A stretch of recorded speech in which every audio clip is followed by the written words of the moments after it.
future, throughout the entire course of my lifetime, I'm sure, but for a very long time. Let me bring it to the present. 2 years ago, a Chinese conglomerate property firm bought the headquarters of J.P. Morgan. Oh, yes, they did. Did not get much press. Why did it not get much press? Because it meant the Chinese were worming into the Federal Reserve and the elite ownership. Okay. Why did we have sanctions against against Russia, but none against China? Because China's worming their way into the control center of U.S. politics and business and banking. Okay. Now, the J.P. Morgan headquarters I'm referring to is One Chase Plaza. It includes a conference center, a high-rise building, and they bought it, Chuck, for the low price of $700 million.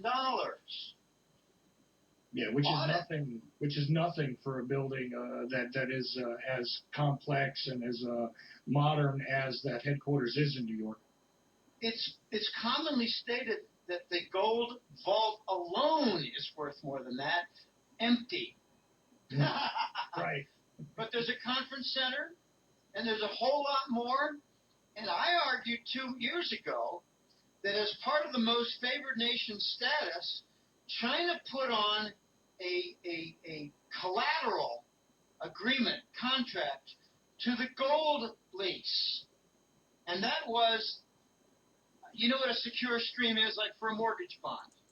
Right. Well, another secure stream that can be securitized is the income tax stream from the IRS. And my team reasoned that years ago they set it up as part of the gold lease collateral. That if you guys steal our gold, we're going to take claim to your major Wall Street banks, starting with J.P. Morgan. Very hairy stuff. So now it is widely regarded in the circles that I listen to, not mainstream and not some of the goofy alternative news. There's a lot of rubbish out there. I have my own list of excellent sources, both people and sites.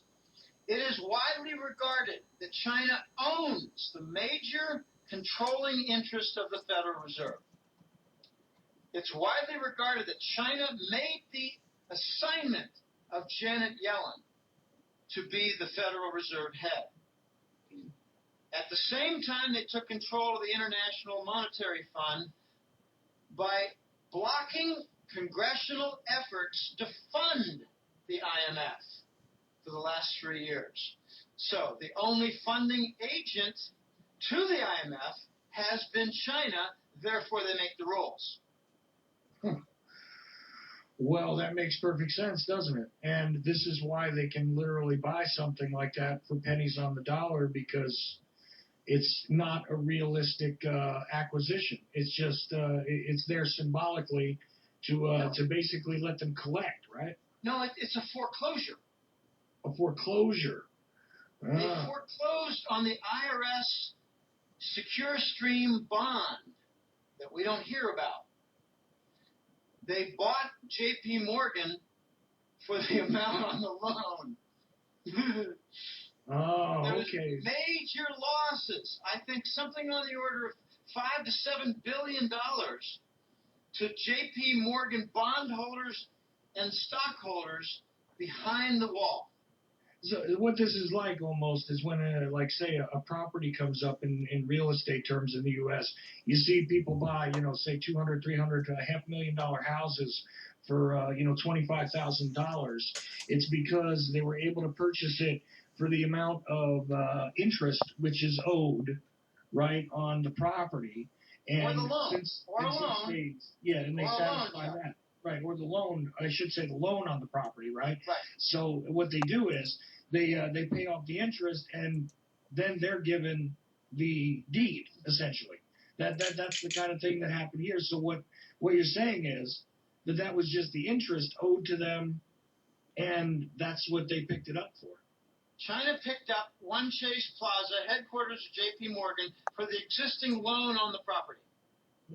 Maybe some interest as well. The main core is the loan. I mean, if you buy I have a friend who did this in San Jose, Costa Rica. They call it a remate, R-E-M-A-T-E, remate, which means kind of like re-kill. Okay, so they looked for a home that had an existing mortgage, and the bank sold to this one guy for $135,000 property. He bought it for $90,000 because that's what the loan was. The bank said, our interest in this property is $90,000. You cover it, you got the title. We don't want to lose any money. We have owed to our bank $90,000, so now transfer that whole argument to the J.P. Morgan headquarters.